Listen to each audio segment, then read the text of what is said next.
Bapak, Ibu, Saudara, dan Saudariku yang terkasih dalam Kristus. Pekan suci kemarin dan Paskah saya merayakannya di Kalimantan Timur.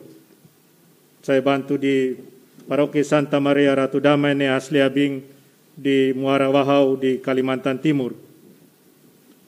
Mulai sejak Minggu Palma, saya kira sama juga di Surabaya, Kamis Putih, Jumat Agung apalagi, dan malam Paskah serta Paskah, umat membeludak penuh.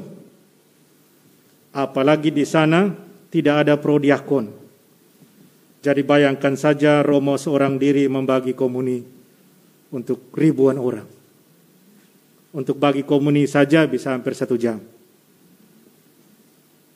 Tapi yang mau saya tekankan di sini adalah bahwa umat begitu banyak datang. Saya kira bukan hanya soal bahwa kerinduan karena hampir 2 tahun tidak bisa merayakan Paskah, tetapi lebih kepada bagaimana umat beriman tahu bahwa itu Tuhan ada dalam perayaan-perayaan besar itu.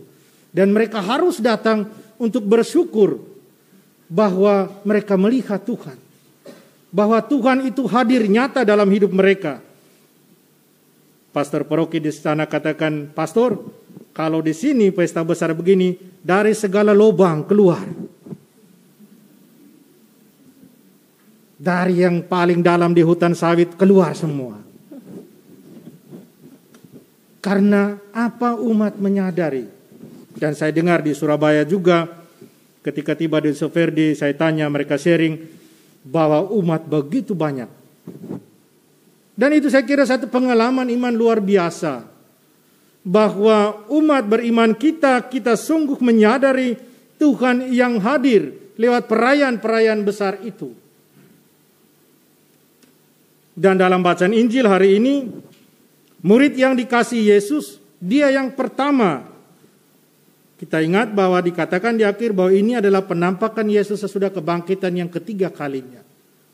Itu mau mengatakan bahwa walaupun sudah 2 kali sebelumnya Yesus menampakkan diri pada mereka, tapi belum sempurna penglihatan mereka akan Yesus yang bangkit. Dan pada yang kali ketiga, murid yang dikasihi Yesus, yang pertama memberitahu kepada Petrus dan kemudian ke semua yang hadir, bahwa yang berdiri di pinggir pantai di sana adalah Tuhan sendiri. Saudara dan saudariku yang terkasih, dalam kehidupan kita setiap hari, Tuhan hadir. Kita tidak bisa mengatakan tidak. Hanya persoalannya adalah bahwa siapkah kita untuk lihat, membuka mata batin kita untuk melihat bahwa Tuhan hadir dalam hidup saya setiap hari. Kadang kita masih tertutup. Kadang kita masih lebih mementingkan hal-hal yang lain.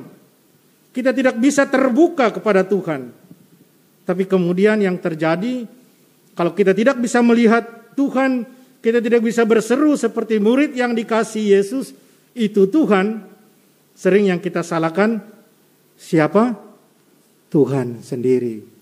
Kita katakan Tuhan tidak mau datang dalam hidup saya. Tuhan tidak ada dalam hidup saya. Akan kita katakan demikian karena kita tidak mau melemparkan kesalahan itu pada kita. Kitanya saya kira hemat saya yang tidak mau terbuka. Sering dulu, bukan dulu tapi sering sampai sekarang, ada yang sering katakan, "Romo, Tuhan itu jauh sekali dengan saya." Saya biasanya balik. Bukan Tuhan yang jauh dengan Bapak. Bukan Tuhan yang jauh dengan Anda. Anda yang jauh dari Tuhan. Coba periksa diri Anda. Tuhan, dia akan tetap Tuhan. Maksud saya, dia akan tetap Tuhan karena dia akan tetap setia dan dia akan tetap mencintai. Seberapa buruknya kita, seberapa berdosanya kita. Kalau tidak demikian, dia tidak mungkin mati di atas kayu salib dan bangkit untuk kita. Tetapi pertanyaannya, seberapa setiakah kita? Seberapa cintakah kita? Seberapa berimankah kita akan Tuhan yang sudah bangkit bagi kita? Itu Tuhan. Karena itu bukalah mata batin kita agar kita bisa melihat Tuhan yang hadir dalam hidup kita setiap hari. Semoga perayaan Ekaristi seperti yang Yesus buat di akhir dari bacaan Injil hari ini ketika dia maju ke depan mengambil roti, memberikannya kepada mereka. Perayaan Ekaristi, Tuhan berikan tubuh dan darahnya buat kita. Mari kita syukuri itu dan kita serukan dalam hidup kita setiap hari. Itu Tuhan. Dalam nama Bapa dan Putra dan Roh Kudus. Amin. Amin.